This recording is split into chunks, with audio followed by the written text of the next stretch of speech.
ऐकतात कोकणवासियांचा बुलंद आवाज, कोकण गर्जना।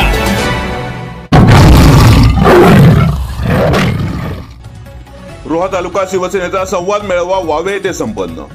रोहा तालुका शिवसेना संवाद मेळावा वावे येथील ऐतिहासिक काळकाई मंदिरात दिनांक 18 जुलै 2025 रोजी संपन्न झाला। यावेळी रोहा मुरुड अलिबाग मतदारसंघाचे आमदार महेंद्र शेठ दळवी उपस्थित होते, तसेच जिल्हा प्रमुख राजाबाई किणी उपस्थित होती। रोहा तालुका प्रमुख ॲडव्होकेट मनोज कुमार शिंदे यांच्या मार्गदर्शनाखाली या मेळाव्याचे आयोजन करण्यात आले होते। यावेळी आमदार महेंद्र शेठ दळवी यांनी मार्गदर्शन करताना सांगितले की जिल्हा परिषद व पंचायत समिती सर्व जागांवर शिवसेना विजयी होईल अशी ताकद शिवसेनेची निर्माण झाली आहे। यावेळी दिलीप उर्फ छोटम शेठ भोईर यांचे समर्थक गजानन मेंद्रे, गणपत मेंद्रे यांनी शिवसेनेत जाहीर प्रवेश केला। तसेच शेतकरी कामगार पक्षातील सुरेश धर्मागिजे, नारायण ठाकूर, तन्वेश मंगेश घाणेकर यांनी सुद्धा शिवसेनेमध्ये जाहीर प्रवेश केला। या कार्यक्रमासाठी शिवसेना नेते मोतीराम शेठ गिजे, उपतालुका प्रमुख जगन ठाकूर, सरपंच शारदा गिजे, विभाग प्रमुख मदन गिजे, रोहा शहर प्रमुख मंगेश रावकर, महिला तालुका प्रमुख अमृताताई धनावडे, उपतालुका प्रमुख मेघाताई सावंत, तालुका संपर्क प्रमुख योगिताताई शिर्के, महिला शहर प्रमुख मधुरा सकपाळ, शिवसेनेचे दत्ताराम गिजे, माजी सरपंच गणेश करेविले, हरीश म्हात्रे, जीवन देशमुख, अविनाश भगत, महेश देशमुख, समीर देशमुख, संदेश मोरे, संकेश करिविले, संदेश डोळकर व रोहा तालुक्यातील शिवसैनिक मोठ्या संख्येने उपस्थित होते। कोकण गजनासाठी यशवंत जंगम, रोहा, रायगड। तर त्याला जशाच तसं उत्तर देण्याची ताकद आपल्यामध्ये ठेवायला पाहिजे। त्यासाठी आपलं संघटन एक व्हायला पाहिजे। त्यासाठी आपण रस्त्यावर उतरायचं लागलं तरी आपली तयारी ठेवायला पाहिजे। ही संघटना असते। शिवसेना ही कधी आवाज दिला तर सगळ्यांनी त्या ठिकाणी उभं राहायला पाहिजे, तरच शिवसेना दिसतो। तर आताच्या या 1 महिन्याच्या कालावधीमध्ये आपण जे जे प्रत्युत्तर केलं, जे जे संघर्ष केला, त्याच्यात आपण विजयी झालो। त्यामुळे प्रत्येकाचा बघण्याचा दृष्टिकोन आपल्याकडे बदलला। रोहा तालुक्यामध्ये साहेब सांगतो की प्रत्येक जण सांगायला लागला की आता तुमची शिवसेना ही 1 नंबरला आहे।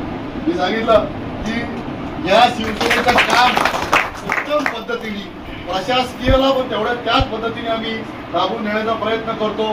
कोणाची अडचण असेल तर ते प्रश्न सोडवण्याचं काम करतो। नोकरीच्या माध्यमातून देखील साहेब सांगितलं की 100 पेक्षा जास्त मुलांना आपण नोकरीचं प्राधान्य दिलेलं आहे आतापर्यंत। उच्च अधिकाराच्या शब्दात वापरून CSR बाबतीत आपण वेगवेगळ्या पद्धतीने त्याही बाबतीत घेण्याचा प्रयत्न केला। त्याही पद्धतीने समसमान वाटप करण्यात आला। शिंदे साहेबांनी सांगितलं खरं आहे की लोकसभेची निवडणूक झाली, विधानसभेत झाली, आता ज्या निवडणुका आहेत त्या ज्यांनी आम्हा खासदार आणि आमदार बनवले त्याच्या कार्यकर्त्याच्या निवड आली। पण जिल्हा परिषद असेल, पंचायत समिती असेल, जळगाव ग्रामपंचायत असतील किंवा नगरपालिका असेल, या निवडणुका कार्यकर्त्यांच्या आहेत आणि म्हणून अतिशय तन्मयतेने या निवडणुका लढणं ही काळाची गरज आहे। तर तो आपला पाया आहे आणि म्हणून गेले 30-32 वर्ष राजकीय प्रवासामध्ये अनेक जे सन्माननीय कार्यकर्ते किंवा जे जे मार्गदर्शन करायला भेटले त्यांचा अनुभव लक्षात घेताना ही निवडणूक एक वेगळ्या धाट्याची निवडणूक आहे।